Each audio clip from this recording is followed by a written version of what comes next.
Muy buenas noches a todo el equipo de Proconvet, al doctor Jorge Sánchez, a todos los veterinarios que nos acompañan el día de hoy.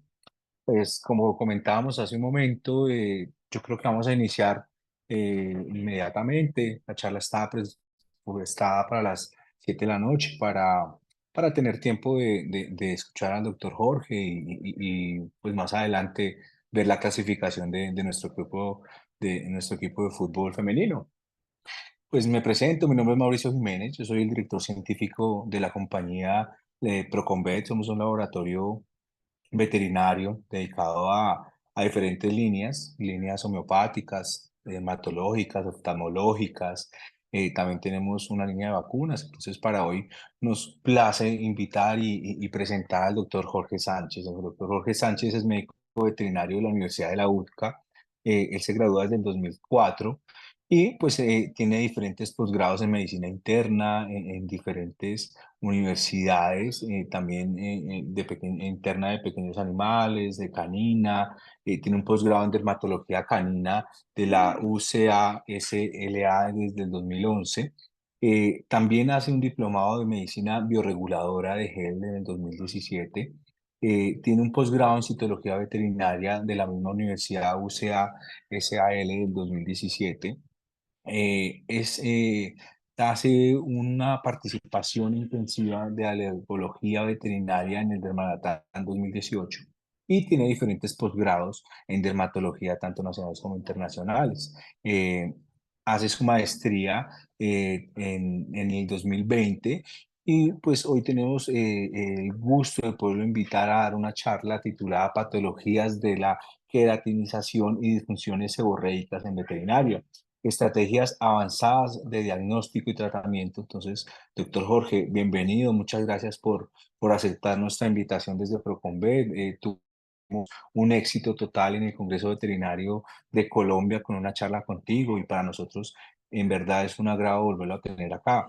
Discúlpame si de pronto se me pasó algo de tu currículum. Sé que es muy amplio, pero pues te doy acá la sala y a todos invitarles a dejar sus preguntas en el chat. Al final daremos unos minutos también de preguntas y recordarles que el doctor al final nos va a contar un poco sobre un curso que va a ser de dermatología. Vamos a tener unos descuentos especiales para las personas que están acá. Al final vamos a dejar un QR, entonces para que por favor estén muy pendientes. Doctor Jorge, muy buenas noches. ¿Cómo estás? Doctor Mauricio, muy buenas noches, muchas gracias.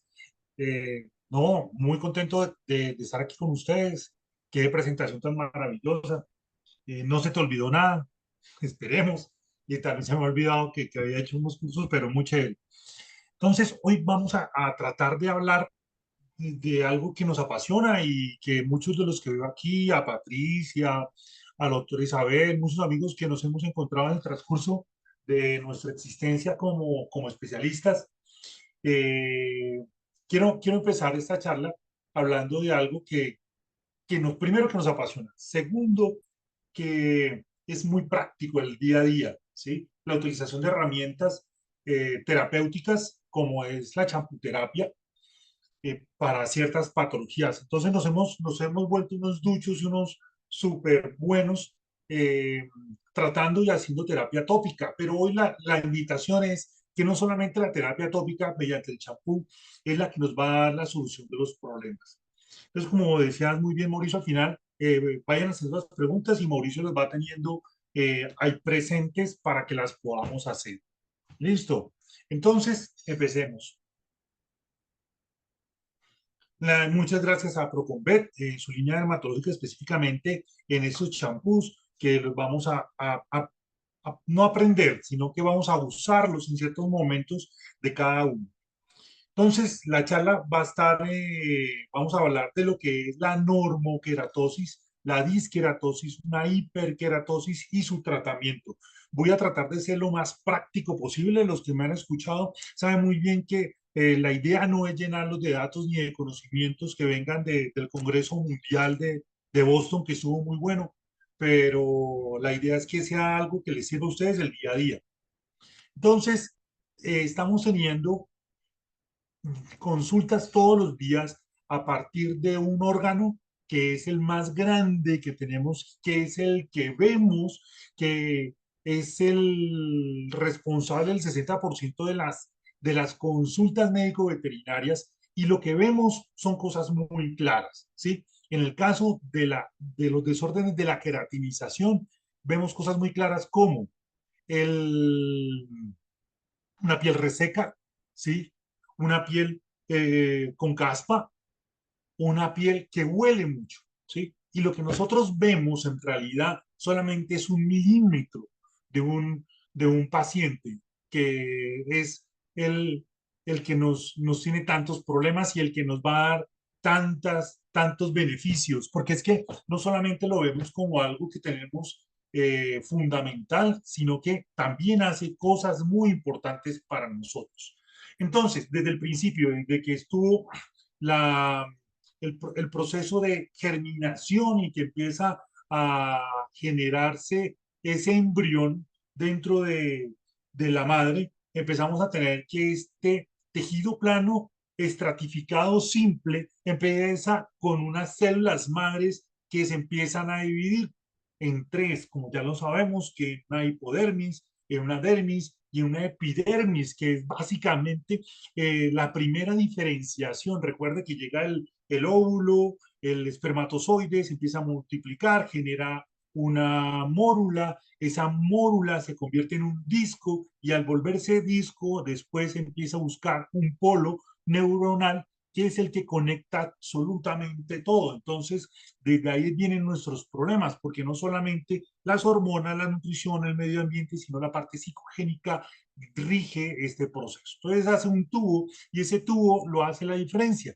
Después, unos días, unas semanas después, ya vamos a tener un tejido un poquito más organizado, más estratificado, no tan específico, pero lleno de otros procesos. Entonces vamos a encontrar poco colágeno, por ejemplo, pocas células escamosas, porque en el medio acuoso no lo tenemos. Cuando nace, entonces vamos a tener una piel delgada, una piel que tiene condroitín sulfato en grandes cantidades, que es la que nos da estructura, y por eso es que vamos a encontrar en cachorros muchos problemas de resequedad de la piel y que la piel es muy eh, suave, muy tersa, que tiene algunos problemas, pero ya es funcional como tal.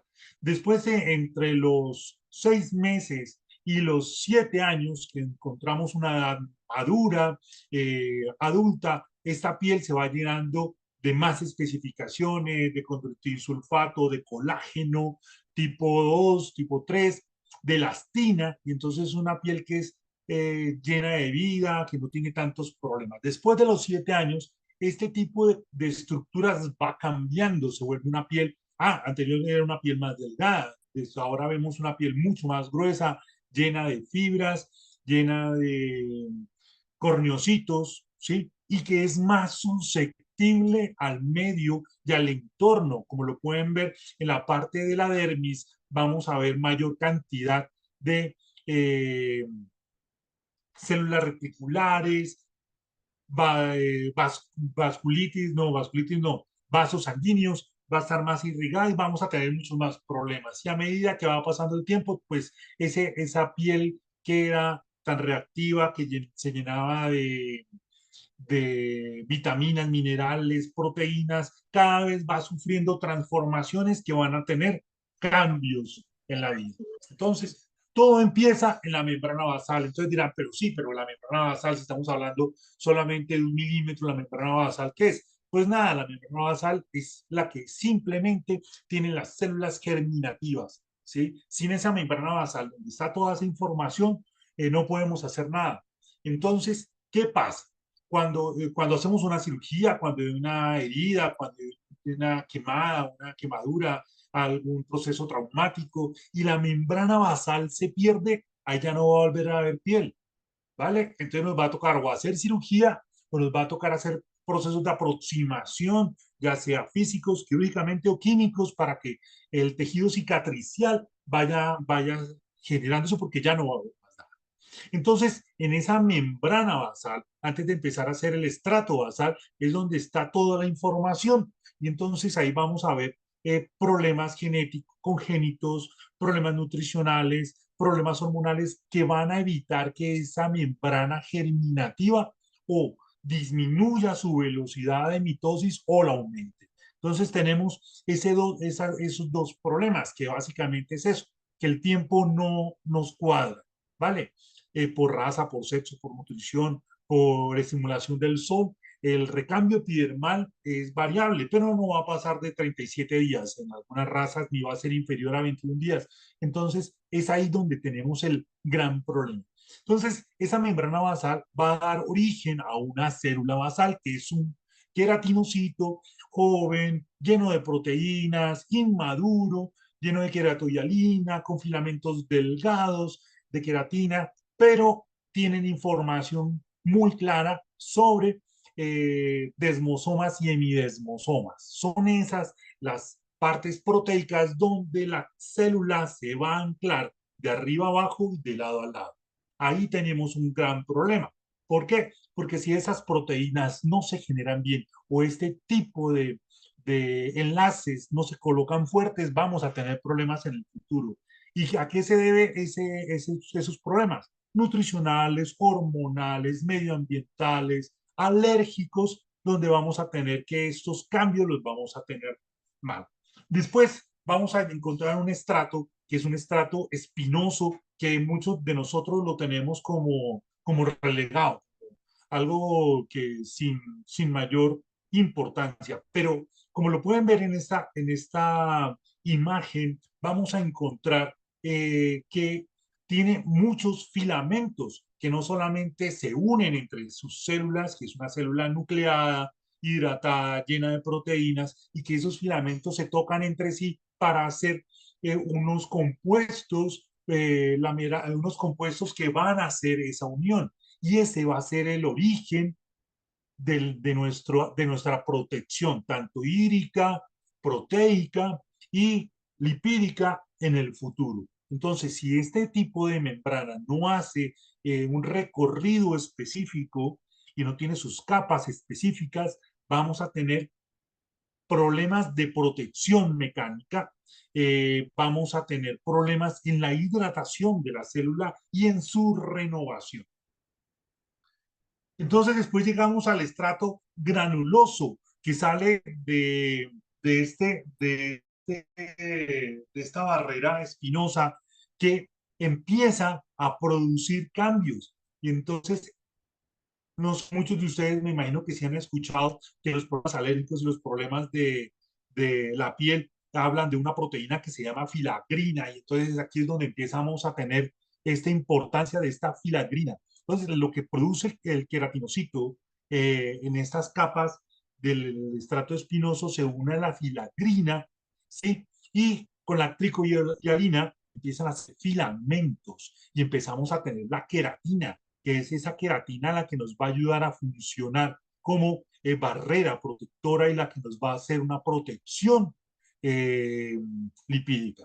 Como todo en la vida, tenemos un proceso de apoptosis. Empezamos a tener desde la membrana basal, una membrana que da un estrato basal lleno de vida, de proteínas, hidratado, y aquí vamos a empezar a romperlo y empezar a tener liberación de contenidos de los organelos. Entonces estamos hablando de, de los cuerpos laminares que estaban dentro de la célula haciendo maduración, hagan, podemos llamarlo como fermentación y adecuación de estas láminas que nos van a ayudar como cemento y como protección a una célula que está muriendo y se está deshidratando. Entonces, cuando dejamos que esta célula que era viva se empieza a deshidratar y los filamentos de hialina y de proteínas empiezan a torcerse, empieza a producir aumento de presión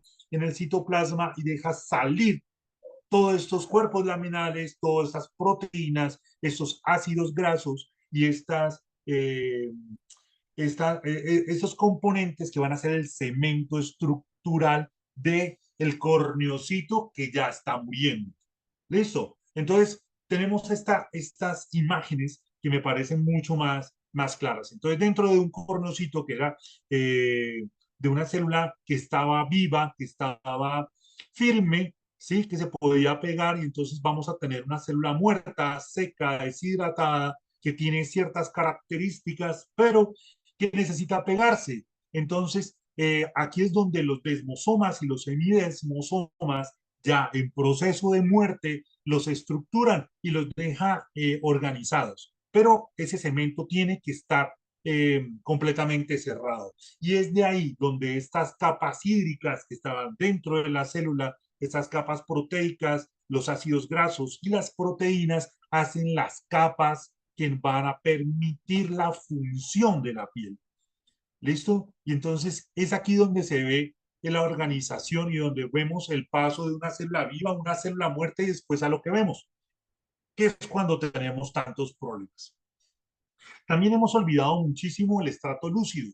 El estrato lúcido solamente se encuentra en los lugares donde hay presión, solamente no es de mayor espesor en los lugares donde hay presión. Ejemplo, almohadillas, en los pulpejos, en los codos, en algunas partes donde hay presión, ¿sí? Entonces, es un estrato donde vamos a tener colchón, una reserva hídrica, vamos a tener una protección mayor para poder tener este proceso de tracción que cuando caminan y se pegan, entonces va a ser mucho mejor.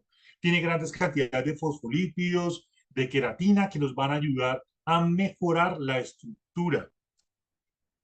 Listo. Llegamos al estrato córneo, que es el que vemos, ¿cierto? Y entonces donde vamos a encontrar muchos problemas, donde es en el origen de nuestras investigaciones. Entonces eso es una barrera importante contra el medio ambiente. No solamente permite la salida, evita que se salgan cosas, sino que entren cosas. Está formado por estas células que ya están muertas, pero embebidos en procesos lipídicos y de proteínas. Entonces, nos ayuda a colocar el cemento que nos va a hacer la hipermeabilización.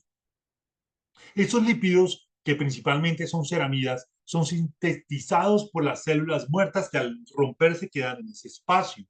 Los cornocitos en la parte más gruesa y en teoría están muertos, pero también tienen reacciones que pueden ser independientes del medio ambiente.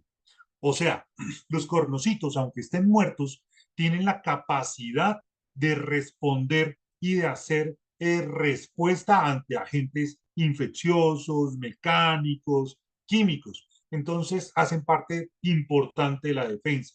Por eso todo tiene que funcionar al unísono para que esta capa córnea haga su función. ¿Listo? Entonces, tenemos una imagen de lo que siempre yo les he hablado, que es como una pared, ¿vale? Se habla y es la manera más sencilla. Yo sé que los que saben un poco más que yo de dermatología dirán, pues, ¿qué expresión tan burda? Pero entonces tenemos esta expresión aquí abajo, que tenemos los cornocitos, tenemos capas bilipídicas entre los cornocitos y proteínas. ¿Y de dónde sale eso? Del queratinocito, cuando se rompió, sale todas estas proteínas. Entonces es la que nos va a ayudar a mejorar la función de la piel. Está constituida por ácidos grasos, por agua, por colesterol, por, por muchas grasas, vitaminas que se van a colocar ahí. Y entonces sin esta proteína no vamos a hacer mayor cosa en la piel.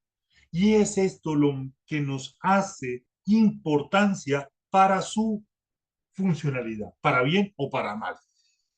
Entonces, tenemos que fisiológicamente, desde la lámina basal hasta el estrato córneo, vamos a encontrar que vamos a tener un proceso de 21 días. Tiene que estar bien organizada. A mayor cercanía a la membrana basal, las células son más grandes, más hidratadas, tienen las mitocondrias muy activas, tienen un nucleolo muy activo, donde producen mucha energía. ¿Para qué? Para que vayan haciendo madurez de las proteínas y de las filagrinas que se van haciendo dentro de su interior. A medida que vamos alejándonos de esta membrana basal, se van deshidratando, estos líquidos y estas proteínas se van volviendo más densas, va disminuyendo la actividad mitocondrial y la célula va muriendo. Entonces, esas proteínas se van haciendo en gránulos recubiertos de melanina y van a para hacer una fuerza muy grande. Listo. Y al reventarse van a hacer el cemento de unión. Y aquí lo vemos en un proceso de imagen y aquí en un microscopio. Así debería ser. El estrato córneo organizado, adherido, sin tantas zonas blancas que nos dicen que se están separando. Listo. Entonces, estamos hablando ya de un proceso de queratinización, ¿sí? Y cornificación. Cuando hablamos de esos dos puntos de vista, es que la queratinización y la cornificación está uno da vida y el otro la muerte, pero es una muerte funcional. ¿Por qué es funcional? Porque si el queratinocito no muere, no se hace funcional en la estructura que debe ser. No podría cumplir este tipo de proceso. Entonces, dentro del corneocito vamos a tener mucha vida y en el queratinocito muchas fibras que van a hacer la estabilidad del proceso. Ahora, ya pasando a la parte de la función de la piel, que es lo que nosotros vemos, entonces la piel lo que hace es proteger. ¿De qué? De lo que es fuera para adentro, ¿sí?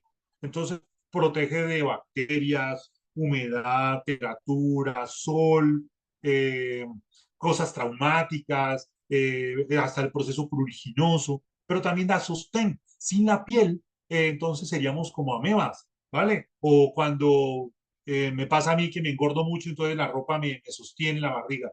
Entonces pasa eso, la piel hace un sostén, sino entonces los músculos y las vísceras estarían todas regadas por todas partes.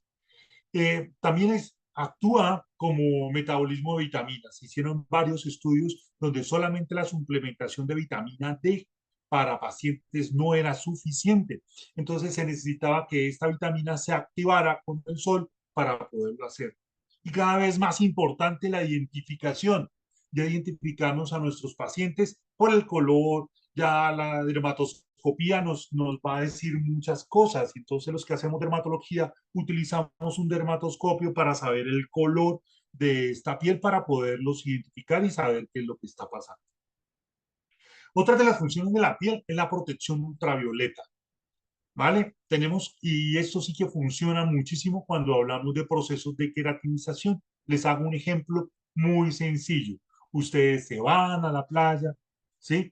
Se broncean, toman el sol, muy chévere, muy rico, y por la tarde ya tienen la piel roja, dicen, no, me bronceé muy bien, y al otro día no pueden con esa piel porque es una piel que ha estado expuesta indiscriminadamente al sol, que genera inflamación, genera desprendimiento específico de las capas del estrato córneo, deshidrata y entonces vamos a tener muchos problemas. Pero además también filtra los rayos ultravioleta. Sin la piel y sin el color de la piel, vamos a hacer que estos rayos ultravioleta entren directamente a la membrana basal y hagan inestabilización. Entonces, va a hacer que esta membrana se inestabilice y produzca procesos inflamatorios, cambie el tiempo de recambio y ahí vamos a tener problemas.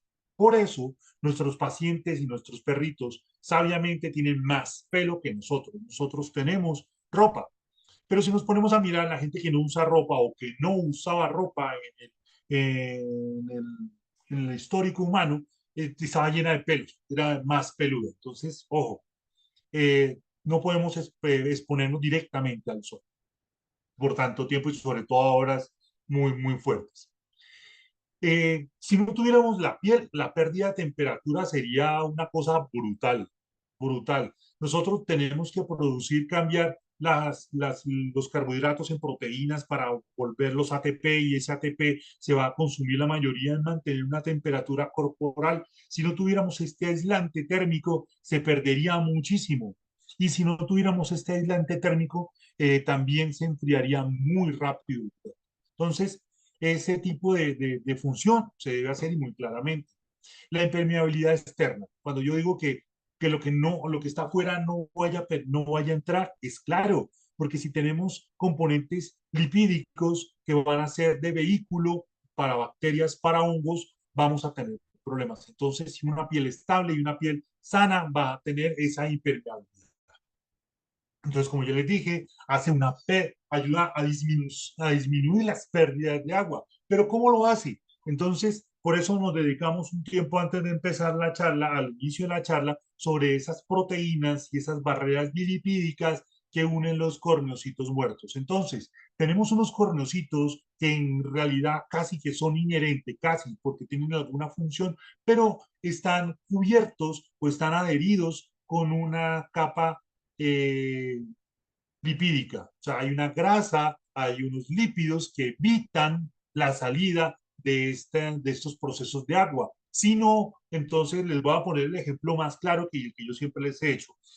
Esta pared que ven a mi espalda, si la van a hacer y en vez de colocarle 300 gramos de cemento por metro cuadrado, le colocan 100, entonces los ladrillos, ¿qué va a pasar? Esa pared pierde carga, se humedece, ¿sí? Se le adhieren hongos, se le adhieren matas, se le salen matas, le salen arañas. Entonces, por eso es que decimos que este tipo de proteínas, lípidos, son el cemento. ¿Listo? Que hacen que la piel funcione. Por sí los cornocitos no van a funcionar. Y de hecho, cuando no maduran y no hacen su proceso como tal, vamos a ver recambios epidermales diferentes características diferentes que más adelante se lo vamos a mostrar. Y no solamente la pérdida de agua, también perdemos proteínas y otros elementos. Podemos perder sangre, podemos perder grasas, grandes cantidades que hacen parte de la estructura. Cuando hablamos de grasa, entonces asimilamos o pensamos que la grasa es lo mismo que tenemos en el cuerpo, en la parte de la hipodermis, ¿sí? No, son grasas específicas, son grasas livianas, son grasas que se metabolizan y son grasas que son de cadena corta. Entonces, ahí es donde vemos que la relación del volumen del paciente no está directamente proporcional con la funcionalidad de la piel. Otra función de la piel es con el color. Los melanocitos nos hacen que cambie de color, ¿sí? Y entonces el color, ¿para qué? Para hacer refracción de los rayos ultravioleta, para mantener la temperatura y nos va a ayudar muchísimo a determinar si una patología es crónica o aguda. Si es una patología crónica, ¿cómo puede estar? Oscura, muy oscura. Entonces, porque lleva muchísimo tiempo. Entonces, los cornocitos, los queratinocitos no son capaces de defender la piel. Entonces, ¿qué hace el melanocito? Pues produce más eh, melanina, que lo que van a hacer es una capa protectora. ¿De qué? El melanocito muy pocas veces lo hace, pero trata de engrosar la piel y hace que esos queratinocitos estén de un color distinto para poderlo proteger. Entonces nos va a dar muchas señales. Otra función de la piel es que permite el movimiento, ¿sí? Imagínense nosotros con una piel dura, gruesa, paquidérmica, ¿sí? ¿Cómo nos podríamos mover como robot, ¿no? Como palo. No, no podríamos, simplemente no podríamos. Entonces, por eso, en las zonas donde hay movimiento de la piel es más delgada. Ejemplo, en los párpados, entre los pulpejos digitales, las axilas, la parte abdominal, la parte atrás de las rodillas, ¿sí?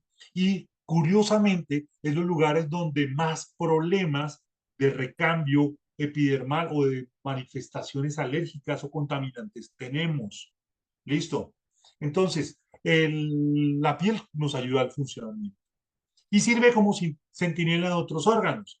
Por ejemplo, cuando tenemos problemas cardiovasculares, la piel se ve afectada. Cuando tenemos problemas hormonales, la piel se ve afectada. Cuando tenemos problemas nutricionales, la piel se ve afectada. ¿Listo? Entonces, la piel es un indicador de muchos procesos que tenemos. Se me pasó una. Otra cosa que nos hace la piel son los componentes que ella los mantiene y los soporta. Entonces tenemos células de Langerhans, tenemos células que nos permiten saber dónde hay dolor, dónde hay presión, dónde hay calor, dónde hay prurito, ¿sí? Donde hay terminaciones nerviosas libres para poder hacer una gran cantidad de respuestas del sistema nervioso central. Entonces, sin esa ayuda de esas células, no, de esas terminaciones nerviosas, de pronto simplemente no hubiéramos podido tener evolución o, no, o simplemente no crecemos. Pues si no nos duele el calor, entonces nos quemamos y se daña la piel y punto. Entonces, cada uno cumple una función muy importante. La termorregulación. Entonces, como les dije, la piel no solamente evita la pérdida de calor, sino que también la entrada o la pérdida de calor por extensiones muy fuertes de temperatura mínima.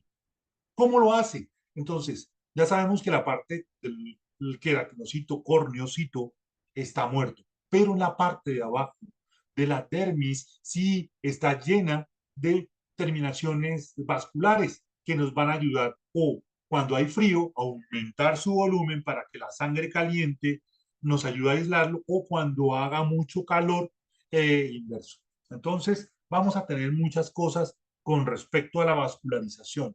Y la vascularización también cuando tenemos procesos, por ejemplo, de vasculitis, ya sea por procesos nutricionales, por procesos inmunológicos, por procesos parasitarios, vamos a tener afecciones en la piel, que no solamente vamos a ver por tracción, cortes, traumas, sino que cuando hay esta vascularización disminuida, vamos a ver manifestaciones en la piel. ¿Listo? Entonces, en definición, en resumen, la piel cómo se protege por mm, láminas proteicas hídricas, por los ladrillos de los queratinocitos, ¿sí? Entonces, todo este conjunto tiene que funcionar como un reloj. Cuando no funciona como un reloj, vamos a tener muchos problemas. Y entonces el equilibrio entre la queratinización y la cornificación se ven afectados. Entonces, o vamos a tener una piel de cachorro, ¿sí? O vamos a tener una piel como un elefante, que en ese transcurso vamos a encontrar hongos, bacterias, ácaros y vamos a tener que tratarlas diferentes. Entonces, ese es un ejemplo que a mí me lo enseñaron hace mucho tiempo y me parece muy claro. Normalmente, una piel cuando está en la membrana basal y empieza a hacer su recorrido, aquí hay un proceso de germinación y el queratinocito empieza su madurez hasta llegar al estrato espinoso, donde se va a romper y empieza a generar su apoptosis. Entonces, normalmente vamos a ver de 21 a 37 días, dependiendo de la raza, el sexo, la nutrición y el medio ambiente, este tipo de cosas. Entonces, este es el equilibrio normal. Para eso vamos a tener unos tratamientos o unos procesos normales de baño, de aseo, dependiendo de este estado. Mi doctor Laureano Rodríguez sacó unos parámetros para poder saber cuánto y cómo se encuentra ese recambio. Y yo se los pongo un poquito más fácil.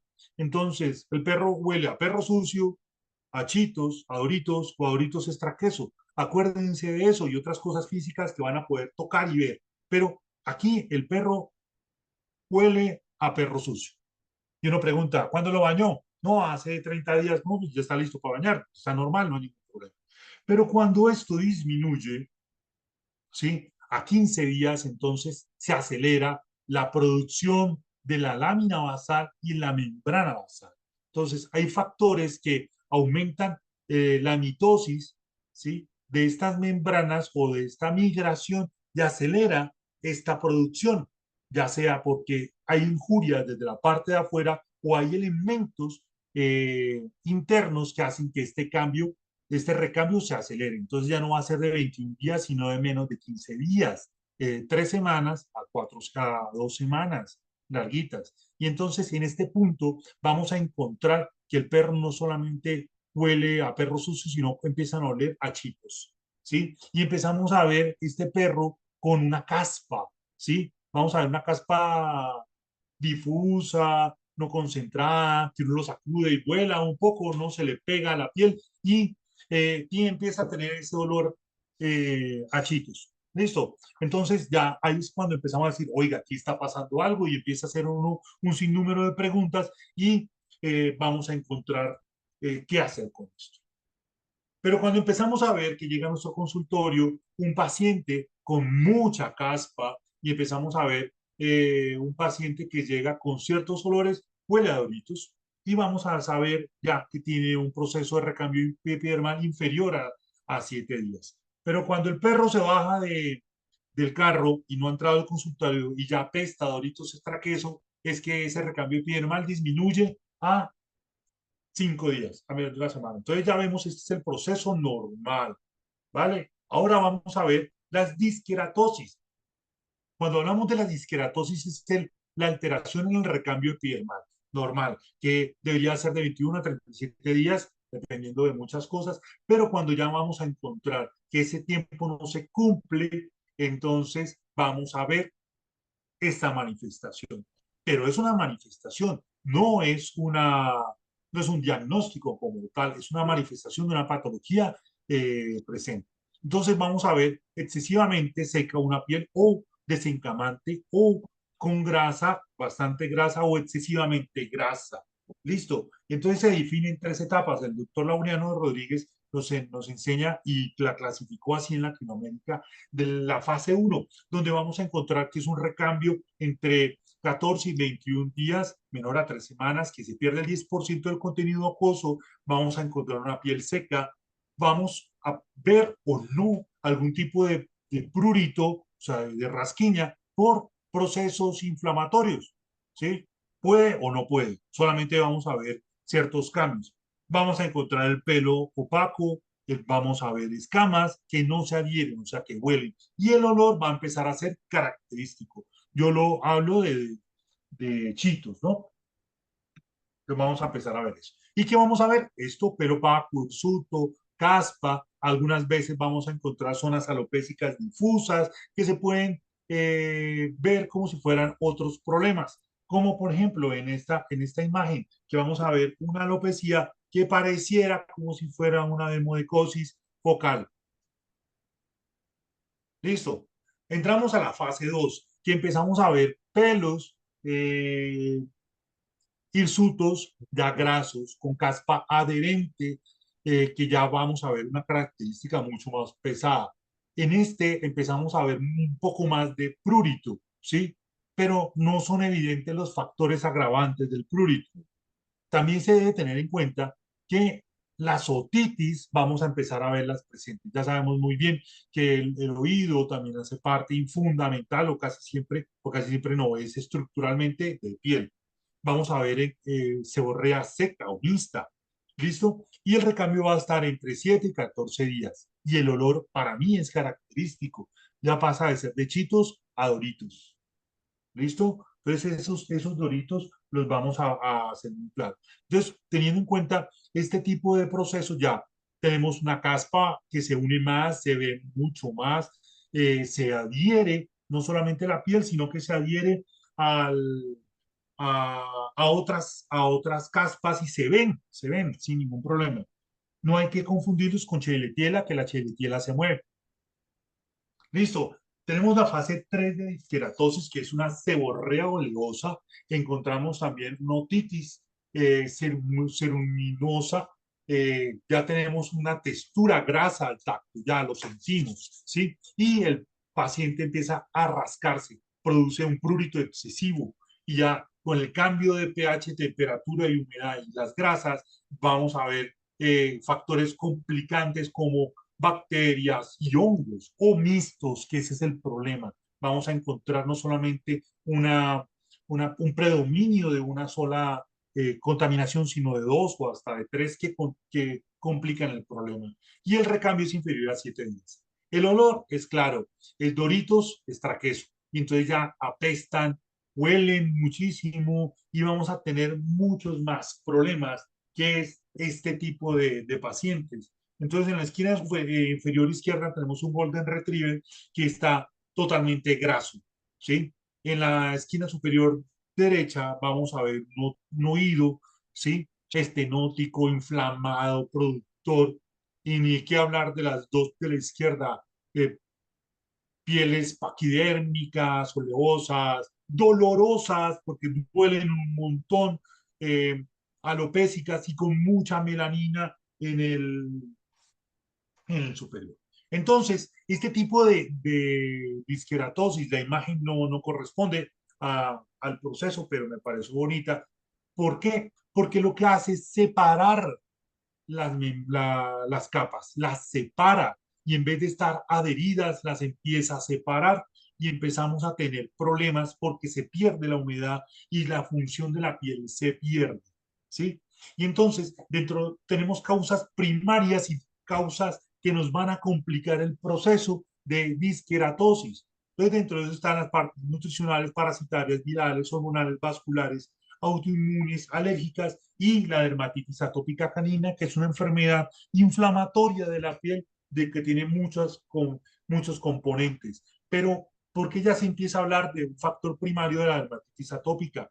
Tenemos claro que el proceso de la filagrina es el que tenemos en mal, poco contenido, no madura, no funcional, y por eso la dermatitis atópica canina también nos produce estos procesos de hiperqueratización. Tenemos contaminantes secundarios como bacterias, hongos, la mayoría mixtas, pero tenemos que tener en cuenta este proceso. ¿Por qué mixtos? Porque nosotros mandamos una muestra al laboratorio, la mayoría, o algunos como nosotros, que lo vemos dermatología, tenemos nuestro amigo el microscopio al lado del consultorio. eh, bueno, ya entró la conexión. Al consultorio podemos tomar varias muestras, entonces podemos encontrar varias contaminantes, entonces podemos determinar que son mixtas.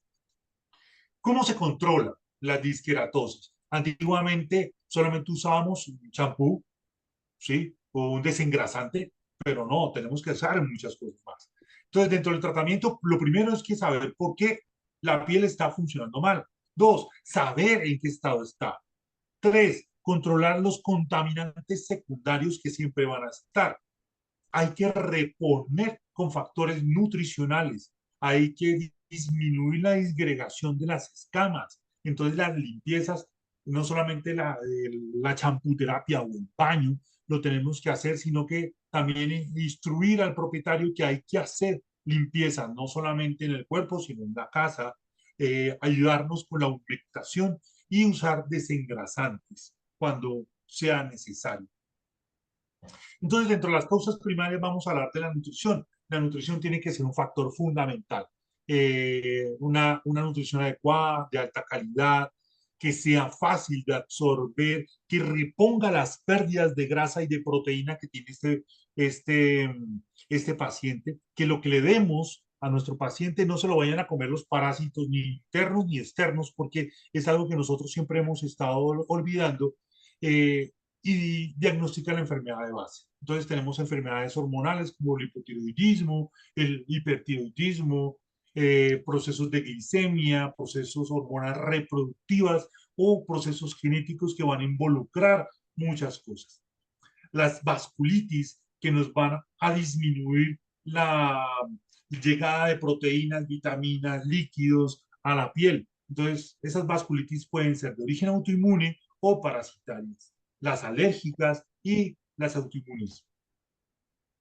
¿Alguien quería hablar? Bueno, el control de la esqueratosis también se tiene que hacer por los factores secundarios como bacterias, hongos, levaduras o mixtas. Son diferentes los hongos que las levaduras. Recuerden muy bien eso. Hay levaduras que son habitantes normales de la piel que no son patológicas. Ahora, ¿cuándo se vuelven patológicas? Cuando aumenta su número, cuando están acompañados de polimorfonucleares que están haciendo reacción a ellas o cuando por procesos alérgicos podemos identificar que es la causa primaria de la reacción de la piel. Claramente, entonces eso es una manera muy vaga. Claramente, cuando el paciente es alérgico a la malacesia o a un proceso fúngico específico, ¿sí? Entonces, antiguamente creíamos que entonces una malacesiosis o una leurosis teníamos que verla por cuántas cantidades por campo o si hay reacción de células inflamatorias. Ahora no, vemos procesos normales, una o dos malacesias por campo, hasta cinco por campo, sin manifestaciones inflamatorias, pero al hacer pruebas de alergia, que ya tenemos varias, en el país que sean de prick test, de patch test, que tienen poca relación, pero tenemos de sangre. Entonces ya con esas pruebas de sangre podemos saber que el culpable de nuestra reacción inflamatoria es la levadura. Entonces ahí tenemos mucho trabajo por hacer. Lo mismo pasa con algunas bacterias que viven normalmente en la piel. Y cuando hablamos de control mixto, es muy importante. Entonces, hace unos años, yo soy culpable y me culpo de eso, de hablar de hace 10 años de que lo mejor que había llegado al mercado eran productos que tuvieran clorexidina al 4%, ¿sí? Y estábamos en un gran error. Resulta que el 4% de la clorexidina funciona muy bien, pero parece una bomba atómica, mata todo. ¿Sí? Entonces no vamos a encontrar el equilibrio de las cosas. Entonces hay que ser congruentes con el proceso, dar una porción para bacterias y una porción para hongos y siempre hidratar en los productos que vamos a usar. Cuando hablamos de reposición de factores nutricionales, estamos hablando de procesos nutricionales tanto orales como tópicos. Entonces, tenemos que colocar vitaminas sobre la piel, dar vitaminas hidro o hiposolubles. Algunas disqueratosis están relacionadas por vitaminas de la A, E, C y la C. Eh, entonces, hay que reponerlas y responden muy bien. Las vitaminas tópicas ya empiezan a tener gran importancia, los ácidos grasos mucho más, tanto tópicos como orales. Y aquí es donde les voy a decir, si utilizan ácidos grasos de cadena corta va a ser mucho mejor. Un ejemplo, el aceite de coco funciona súper bien. Entonces vamos a tener el agua, agua limpia a voluntad, siempre. Cuando hablamos de disgregación de las escamas, estamos usando champús o elementos que sean queratolíticos. Entonces necesitamos quitar esas escamas. ¿Cómo? Tenemos que usar productos que van a quitar esas escamas, que van a barrer. Vamos a usar productos que después de barrer vamos a promover la actividad mitótica y, de ser necesario en algunos casos, usar desengrasantes sin ser detergentes. Ojo, porque aquí me llega mucho paciente, no, doctor, es que yo lo bañé con jabón azul, jabón rey, y queda bonito, sí, pero entonces empezamos a tener muchos problemas al final. Y utilizar antimicrobianos como peróxido de benzoilo, clorexidina o con sus combinaciones con miconazol. Listo. También podemos encontrar agentes desengrasantes, como lo dije, que vamos a usar para lavar la glándula sebácea. Listo. Y cuando hablamos de lavar la glándula sebácea, quiero tener que tengan claro una cosa, que cuando hagan los baños con agua tibia, no tan caliente, porque lo vamos a quemar y vamos a generar otros procesos, pero sí con agua tibia, porque si colocan en Bogotá, que tenemos el agua tan fría, bañan el pobre paciente con agua fría, primero vamos a tener una reacción fuerte para el perro. No es agradable, si no los invito a todos que en la mañana, a las 4 de la mañana, cuando van a hacer el trabajo, se bañen con agua fría. Dos, que van a hacer que el músculo pilorector se recoja y al recogerse y al tener esta reacción va a cerrar la glándula sebácea y entonces vamos a tener problemas de contaminantes, recidivas de contaminantes en esas glándulas y no vamos a hacer que la 5-reductasa que se va a producir ahí para que estas grasas que nos van a cubrir la piel vayan a funcionar. Entonces, podemos usar agentes que no son detergentes como el piritinato de zinc y el alquitrán para sus funciones. Necesitamos agentes higroscópicos que mantengan la humedad en ¿cómo es? En la piel. ¿Qué tipo de desengrasantes? Ahorita hablamos de eso. Que mantengan el agua dentro de estar, donde deben estar, entre los cormocitos, en esa capa. Porque si las quitamos, vamos a ver mucha pérdida de líquidos y mucha pérdida de grasas en el futuro. Promover los corpúsculos de Otland para que nos generen más grasas y que se mantengan. Y evitar las pérdidas de agua. ¿Cómo se evita? Usando elementos a base de avena, de urea, de lactato de sodio, amonio, plantenol y la clorexidina, que en sus concentraciones adecuadas funciona muy bien para este tipo de procesos. ¿Sí? Y los antimicrobianos, peróxido de sodio, clorexidina y miconazol. utilizar como una herramienta adicional a nuestro tratamiento que se va a dar después de un buen diagnóstico, una terapia tópica. ¿Qué es lo bueno? Que disminuye el tratamiento de orales o sistémicos, disminuye el tiempo de recuperación, tiene un efecto casi que inmediato, ¿sí? Se necesita que el médico veterinario le explique muy bien al propietario cómo lo va a hacer o si lo va a hacer, él tiene que estar capacitado o que la persona que lo vaya a hacer esté muy bien capacitado para cómo, cuándo, en qué momento hacerlo. Disminuye el tratamiento sistémico, como ya lo dije, tiene muy buena respuesta del sistema nervioso central, reacciona muy bien a los contaminantes y a las alergias, disminuye las altas concentraciones de medicamentos orales. Lo malo es que vamos a poner a trabajar al propietario. Listo. Lo malo es que aumenta el tiempo en el baño. No es coger, echarle agua, el champú, dejarlo funcionar 5 minutos y sacarlo. Lo malo es que puede tener también reacciones de acoso por parte del propietario. Entonces, este tipo de propietario que es aprensivo va a empezar a hacerle muy fuerte. Ya el paciente ya al segundo baño dice, no, qué cosa con este man tan cansón. Y aumenta los costos de un tratamiento. Listo. Entonces, este tipo de terapia tópica o shampoo terapia también se tiene que tener en cuenta el tipo de pelo, si es un pelo largo, corto o sin pelo, el hábitat, ¿vale? No podemos permitir que un paciente un poco húmedo vaya a vivir en un lugar donde esté muy encerrado porque vamos a darle eh, vías para que los hongos, bacterias y otras cosas aumenten. Y el área a tratar, si estamos hablando de una zona muy clara, podemos hacer baños focales o completos. Entonces volvemos a entrar a este equilibrio, que es la queratinización y la cornificación.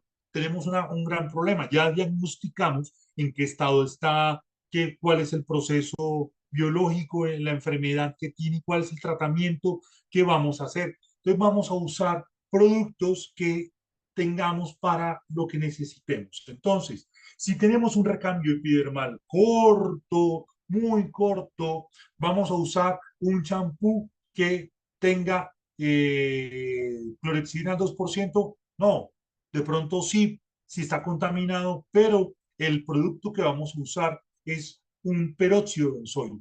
¿Por qué? Nos ayuda a desengrasar, nos ayuda a limpiar la queratina que se está quedando, a romper esa queratina que se está quedando ahí y nos va a ayudar a hacer un efecto queratoplástico y queratolítico muy bueno. Listo, lo podemos combinar con una segunda etapa de champú, con una clorexidina al 2,5% que nos va a ayudar también, aparte del proceso queratoplástico y a mejorar las contaminaciones. Cuando tenemos un proceso que ya tenemos menos días, bueno, entonces aquí, ¿cada cuánto vamos a bañar a nuestro paciente? Llegamos y le hacemos la receta aquí detrás de nuestro computador. El paciente Tobías que tiene un recambio epidermal de 5 días lo vamos a bañar cada semana o 2 veces a la semana por un mes. No, vamos a mirarlo y vamos a llamar que lo bañe cada 5 días, pero nosotros lo vamos a ver en 15 días para ver si mantiene el baño cada 5 días o ya su recambio epidermal tuvo una migración y cambió. Entonces, volvió a los 15 días y lo evaluamos y decimos, oiga, no, ya mejoró, ya la textura de la piel, el olor, lo que nos habla el propietario, lo que vemos en el microscopio, y entonces ya lo vamos a cambiar. Entonces ya vamos a ver que vamos a pasarnos a menos peróxido de benzoilo, que todavía lo necesita, y a más clorexidina. Entonces vamos a empezar a hacer eso. ¿Por cuántos días? Por 2 semanas más, por 20 días, 3 semanas más, para que él pueda hacer sus baños y volvemos a evaluar. En 3 semanas volvemos a verlo y vamos a encontrar que ya la piel está un poco más estable, ya no hay tanto pérdida de proteína, ya no hay tanto olor y vamos a usar una clorexina al 2%, 2,5% para mantenerlo, ¿sí? Va a hacerlo funciones queratolíticas y queratoplásticas muy bien y a controlar las contaminaciones. Pero si en ese momento, al hacer el control, encontramos contaminaciones más fúngicas que bacterianas, entonces podremos usar un microprop, que es un champú que tiene mucho equilibrio. Me gusta mucho, ¿por qué? Porque tiene el 2% de clorexina y el 2% de un antifúngico que es muy bueno. Y además está acompañado de muchos ácidos grasos. Entonces, vamos muy bien. ¿Listo? Después, cuando ya está normal, vamos a empezar a mirar que evaluamos y decimos, no, ya a este muchacho lo podemos dejar tranquilo, pero como tiene problemas de base que vamos a tener que seguir tratando en el futuro, usamos un champú hidratante y vamos a usar un champú que sea mucho más generoso. Entonces, en resumen de lo que es los desórdenes de la queratinización o los desórdenes seborreicos tienen dos orígenes, los primarios y los secundarios. Los primarios son per se displasia folicular de origen congénito o eh, propios de su raza. Ejemplo, tenemos algo que siempre vamos a tener acá, que son los Springer, los Cocker, esos perros de agua que son cazadores que tienen problemas genéticos de absorción o metabolismo de vitaminas que se pongan rancios. Entonces son propios de este tipo de razas.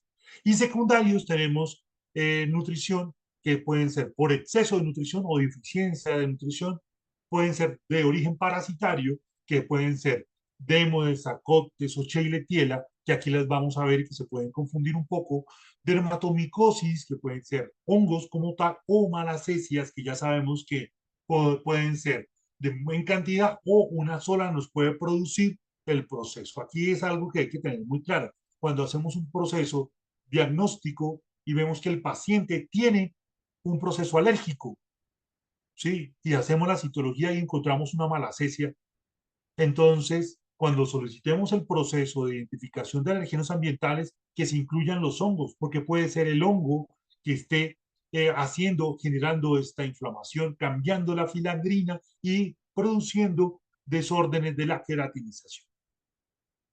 Secundarios bacterianas, que sean pues, profundas o superficiales, hipersensibilidad, que ya conocemos todos de antemano, que es la dermatitis alérgica por alimentos, que cada vez es menos, que tiene menos importancia, pero siempre van a estar presentes, la dermatitis alérgica a la picadura de la pulga, el síndrome alérgico felino o la dermatitis alérgica felina, la dermatitis atópica canina, que tenemos este tipo de hipersensibilidades que hay que parar en muchas muertes.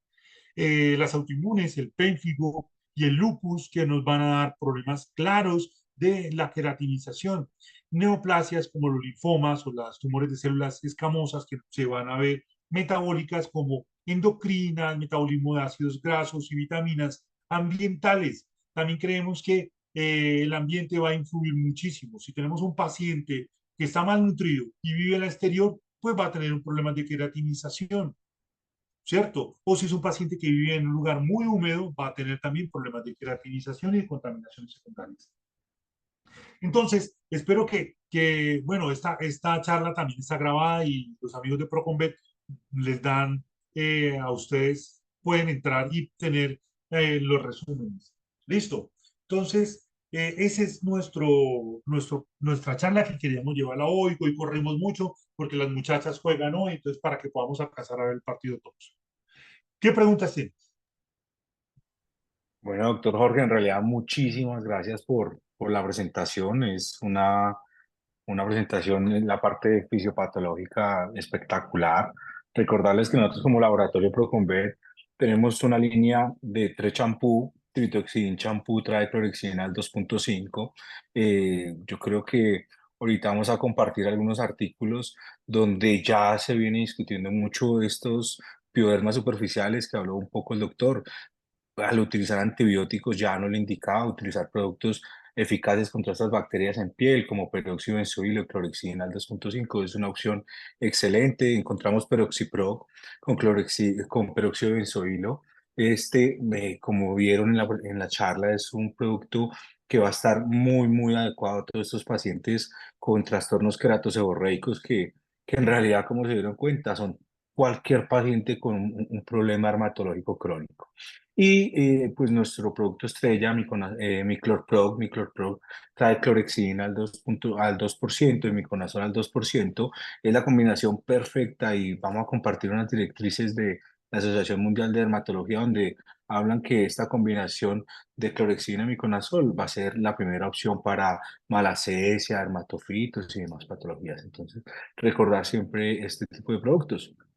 Doc, yo qué te cuento, acá tenemos de pronto algunas preguntas. Recordar que dejamos el link de la inscripción para, vamos a rifar dos anchetas de productos dermatológicos, entonces démosle un tiempito para que la gente también se pueda ingresar. Acá el doctor está compartiendo el código QR, él va a hacer un diplomado muy interesante en dermatología, entonces si ingresan a este código QR se pueden inscribir en el diplomado y colocando Proconvel van a tener ahí un descuento. Entonces, ahí le recordamos. Bueno, las preguntas que tenemos, doctor, bueno, la doctora Alicia López, muchas gracias por su participación. Doctor, ¿qué laboratorio hace las pruebas de alergia en sangre? Ok, bueno, las pruebas de alergia en sangre son, lo que miden, primero que todo, son anticuerpos de hemoglobina específica. Son muy estables, tienen un proceso de fiabilidad bastante alto. Entonces yo creo que es una herramienta que ya que la tenemos en Colombia y que sabemos que las alergias nos tienen un montón de problemas de cabeza, en Colombia hay un laboratorio que las hace, que es Diagnostic, perdón, doy el nombre, doctor. No te preocupes. Entonces, en Colombia ahí está, y buscan por internet su diagnóstico y ahí con ellos lo pueden hacer. Es muy fiable. Yo trabajo con ellos y me veo muy bien con eso. Excelente, doc. La doctora Lorena consulta qué tipo de desengrasantes utilizas, doc. Entonces, es un desengrasante como el que tienen ustedes, que es a base de peróxido de benzoilo, funciona muy bien, ¿sí? Es generoso, hace muy buen, retira muy bien la grasa, entonces ese lo utilizo muy bien. No se van a poner a buscar de uso humano que estos champús que tienen peróxido de suelo, porque la concentración es diferente y podemos llegar a tener bastantes problemas, porque algunos pacientes como los nórdicos, tanto grandes como pequeños, a esos champús pueden hacer convulsiones. Perfecto, gracias. Bueno, el doctor Martínez pregunta, doctor, ¿el baño frecuente y en qué productos podría llevar a que se den desórdenes queratoseborreicos? Listo, doctor. Entonces, resulta que tenemos que sacarnos una cosa muy clara. Es que los pacientes que viven normalmente en las fincas o están expuestos en el exterior, ¿sí? Ellos cada cuánto se bañan. Se bañan muy poco o no se bañan, ¿cierto? Estamos hablando que los perros que viven en el campo en cielo abierto o que tengan exposición al medio ambiente, poco se bañan. Y entonces llegan a nuestro consultorio o uno ve mucho por internet y muchos colegas también lo recomiendan que los perros no se deben bañar cada 2, 3 meses. Y no, resulta que si viven allá, perfecto, muy bien. Viven allá, no hay ningún problema. El recambio epidermal los hace por medio del sol, la lluvia, el estiércol de vaca, el pasto. Hay muchas cosas que hacen que su recambio epidermal sea mucho más generoso y mucho más efectivo. Pero cuando sacamos este paciente de esa naturalidad a un lugar encerrado, donde no hay tanta exposición al medio ambiente, donde el recambio epidermal se da, eh, es más difícil que se dé. Entonces, si el paciente no tiene ningún problema y no tiene ningún tipo de manifestación de desorden de la queratinización, se puede bañar perfectamente entre los 21 y los 36 días. Eso es lo que yo recomiendo. Ahora, si el paciente manifiesta algún tipo de recambio epidermal, como el que les traté de explicar, con caspa, con olor, con sebo, con prurito, hay que determinar el tipo de ciclo en el que está, o en qué tipo de recambio epidermal está para poderlo bañar, porque si no, vamos a tener problemas. O sea, si tú vas a usar un baño para que el paciente esté bien y esté saludable, con clorexidina al 2,5% cada semana, pues obvio que vamos a dañar la flora, la microbiota de la piel, la estabilidad de la piel y vamos a tener problemas queratoseborreicos. Pero si el paciente está bien, no tiene ningún problema de queratinización y tiene problemas de alergia, por ejemplo, o de susceptibilidad a contaminantes bacterianos, usted puede usar un champú de clorexidina con bastantes ceramidas al 2,5% cada 30 a 36 días y no va a tener ningún tipo de problema. ¿Listo? Gracias, doctor. Perfecto. Acá hay una pregunta bien interesante. ¿Usted utiliza los dos champús al mismo tiempo, Peroxipro que trae peróxido de benzoilo y Miclopro, clorexidina, miconazol? En algunos casos sí. ¿Por qué? Porque, por ejemplo, si tenemos un paciente con un recambio epidermal de 5 días con una grasa extrema, pero una cosa brutal, y vamos a encontrar contaminantes secundarios, pues los uso los dos al tiempo, ¿vale? O sea, se dice que en la teoría que un baño medicado, porque ahora hay que determinar qué es un baño medicado, cuando estamos usando la palabra medicado tenemos que tener en cuenta el tipo de medicamento, la frecuencia, la concentración y los efectos secundarios que va a tener. Cuando tenemos esas cuatro características podemos hablar de un baño medicado. Antes no. ¿Listo? Ese cuentico de que viene al baño medicado, medicado con qué, cada cuánto y la concentración. Pero bueno, eso es otra charla. Pero cuando tenemos un paciente con unas características que lo necesite, sí se hace. Entonces, tenemos un perro con un recambio epidermal inferior a 5 días, pero que está lleno de bacterias y también encuentro hongos, pues nada, le coloco una, una capa de, bueno, eso sí es un tic que ojalá lo apunten ustedes y que en los próximos mundiales va a salir. Van a colocar en estos pacientes que tienen seborrea oleosa bastante pesada, con un olor a Doritos extra queso, una capa de aceite de coco o de un aceite de cadena corta como prebaño, va a funcionar pero perfecto. Entonces lo que yo hago es eso. El paciente le digo al propietario, mire, antes de bañarlo, colóquele una capa de aceite de coco en todo el cuerpo, espera 15 minutos, le coloca el champú con peróxido de benzoilo, él hace masaje durante 10 minutos, masaje, no que actúe, masaje, lo retira muy bien, el segundo champú lo coloca con clorexidina y miconazol, itraconazol, perdón, al 2% y lo retira, después de un buen masaje, lo retira muy bien. Y van a verlas cómo cambia y cómo el aceite de coco y la utilización de estos dos champús va a funcionar muy bien. Entonces, si el paciente lo necesita, lo va a hacer y va a funcionar muy bien. Excelente tip. Ahí para corregir, Doc, dijiste intraconazol, Microprog es miconazol y Miconazol. clorexidina, que como les digo, Eh, es la perfecta, en los mismos consensos que vamos a compartir, de pronto esas combinaciones de ketoconazol, intraconazol, no van a tener la misma no van a función tener el y mismo efecto. efectos. Sí, sí, En sí. en el Entonces, Congreso de Dermatología Veterinaria que se hizo en Boston, se habla ujú. exclusivamente de la utilización de este tipo de procesos. El ketoconazol, el intraconazol tópico no funciona muy bien. El que sí funciona es el inconazol, sino que con esta dislexia y esta No, emoción que me no, da hablarles, se me pasa. excelente, Doc. No, perfecto. Yo creo que, bueno, vamos a dejar las últimas dos preguntas que están. La doctora Mercedes hace una pregunta muy interesante donde usted utiliza Clorox en el baño antes de aplicar el champú. Clorox, Sí, como así la Clorox, consulta. Clorox no. Perfecto. Hay papers que hablan sobre la utilización de ácido hipocloroso como pre-baño, Ujú. ¿sí? Pero como prebaño. Entonces, cuando estamos hablando de prebaño, estamos usando concentración del 0,0046% de cloro en una solución tamponada para colocarlas sobre el paciente. Ojo, eso no es tan fácil como colocar 50% de cloro y 50% de agua, ¿no? O sea, hay que tratar de hacerlo un poco más eficiente y si es necesario, sí se utiliza. Pero tratemos de que sean soluciones tamponadas y si no hay pues ningún recurso, utilicen 15 ml de cloro en un litro de agua y colocan antes del baño y después lo retiran con champú y puede funcionar. Perfecto, Pero gracias. no se inventen cosas que ya hay herramientas, o sea, ya tenemos champús estables, medicamentos estables como para uno estar inventando en ese momento. Sí. Bueno, la última pregunta habla la doctora Lorena que en caso de gatos agresivos y no están acostumbrados al bañarse, si tú tienes alguna estrategia de manejo de ellos. Bueno, doctora, todos sabemos muy bien que el gato, si uno quiere su vida, no baña el gato, pero hay que hacerlo, ¿sí? Claro. Hay que bañar los gatos, sobre todo cuando tienen problemas de alérgicos, que hay contaminantes, hay que bañarlos. Con menos frecuencia que el perro, pero hay que bañarlos.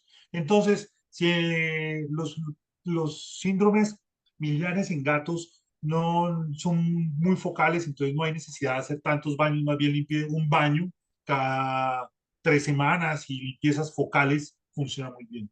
Y ahora estoy utilizando un cepillo que lo vi en internet y yo dije, no, eso es otro robadero, pero comprémoslo para ver si funciona. Oiga, y funciona muy bien. Es un cepillo que uno lo llena con agua y produce vapor y las cerdas son de caucho. Ujú. Le gusta al gato, ¿sí? Porque le hace un masaje cómodo, retira el pelo viejo y el vapor nos ayuda a controlar gérmenes. Y entonces yo utilicé este proceso en mis dos gatos y oiga, y funciona muy bien. Y ya llevan como 4 meses sin bañarse y funcionan muy bien. Entonces, dependiendo de la patología, lo que yo hago es limpiar el gato, ¿sí? Con el champú que lo necesite y después voy limpiando con el cepillo y funciona muy bien. Pero los gatos no se dejan bañar mucho, ojalá fuera. Sí, sí, hay que acostumbrarlo de pequeño, pero bueno. Doc, yo Epa, creo desde que pequeño. preguntas no tenemos más. Coméntanos un poquito sobre tu diplomado y ya continuamos con la Bueno, rifa final y ya que gane Colombia. que gane Colombia. Bueno, les doy las gracias por acompañarme, por estar aquí. Fue una acogida bastante grande. Y entonces los quiero invitar al primer curso de dermatología para dummies. Cuando hablamos de dummies, no es que no puedan, ¿sí? Que sean incapaces. No, yo hablo de dummies porque todos queremos hacer el curso de inmunoterapia de alergia específica, la utilización de anticuerpos monoclonales. No, ¿sí? Pero lo que se nos olvida es que tenemos que aprender cosas muy claras, ¿sí? Y muy básicas, sin ser dermatólogos, para evitar caer en problemas. Y entonces, este curso está diseñado para evitar esos problemas, para que que el doctor, el médico veterinario que tenga una consulta diaria pueda hacer las preguntas necesarias, tenga algo de enfocarse y si no es capaz de hacer el proceso, ¿sí? Lo remita, pero tiene que tener herramientas. Entonces vamos a hacer un curso en Bogotá el 2, 3 y 4 de octubre en el Club de Oficiales del Ejército, 2 días teórico y medio día práctico. ¿Por qué medio día práctico? Porque no queremos que en un auditorio grande para 100, 150 personas les enseñemos a hacer un raspado de piel, una toma de muestras, sino que vamos a estar 4 colegas en grupos distintos, con grupos pequeños para decirle, mire, paso a paso, qué es lo que hay que hacer. Entonces, los que estén interesados se pueden inscribir en ese código QR, ¿sí? Y nosotros les vamos a mandar información, cómo lo pueden adquirir, con quién lo pueden adquirir y lo mejor. O sea, los que estén y coloquen la palabra Procumber van a tener un muy, muy buen descuento. ¿Listo? Entonces, nada, los espero y de aquí van a salir cosas espectaculares y ojalá nos podamos conocer en persona. Doc, excelente. Y pues recordar que Procombe es patrocinador del evento. Llegamos hoy cerca de 100 personas, entonces ojalá todas estas personas que estuvimos hoy, nos gusta mucho la dermatología, podamos estar presentes acá con el doctor Jorge. Claro que Doc, sí, a los espero. bueno, antes de salir, quisiera que me dieras un de 1 a 40, por favor, que fueron las personas que se registraron. La idea es nosotros dar el nombre acá y bueno, ya pasaremos con nuestros representantes de venta. Tenemos gente acá que se conectó de Boyacá, de Antioquia, de la costa, del eje, del valle, en realidad de Cundinamarca, de todo el país, Doc. Entonces, muchas gracias a usted por su apoyo y estar hoy acá compartiendo. Entonces, No, cuéntame dos números para contarte cuáles son los ganadores. bueno, hagamos una cuentica aquí rápida, me gustan hacer muchas cuentas. El Ajá. 9 más 11, el número 20. 20, perfecto, dame un segundo.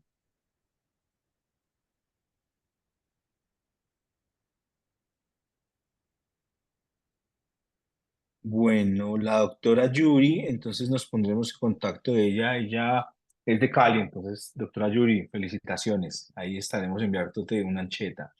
Qué bien, Doctor, qué bien. otro número. Eh, eh, espero que sí, ustedes se acuerdan que hace 23 años hubo un evento que cambió el mundo, ¿no? Entonces ese evento es, claro, el de las Torres Gemelas. Ah, Entonces, el 2. Fueron dos Ya aviones los pues, que llegaron allá y dos torres las que cayeron. Doc, no me acordaba y no lo tenía presente y estamos vea hoy a 11. Bueno, el doctor Wilson Ferney Sánchez, que está desde Madrid, Cundinamarca, muchas gracias por acompañarnos, es el otro ganador, entonces ahí nos ponemos en contacto con ellos. Doctor, Aquí los muchísimas espero. gracias, No, ahí aquí nos vemos muchas, en muchas octubre. gracias. Muchas gracias a Procomvé, a todos los que nos escucharon, a mis amigos que los vi ahí de dermatólogos, que son mis hermanos, que hemos crecido mucho. Y nada, los espero en el curso, que vengan de Cali, vienen unos colegas que vienen de Barranquilla. Entonces, si ellos pueden venir de Barranquilla, de cualquier parte del país, los espero. Excelente, Doc. Un abrazo y feliz noche a todos. Bueno, un abrazo, hasta luego. Muchas gracias, doctor Jorgito. Excelente charla.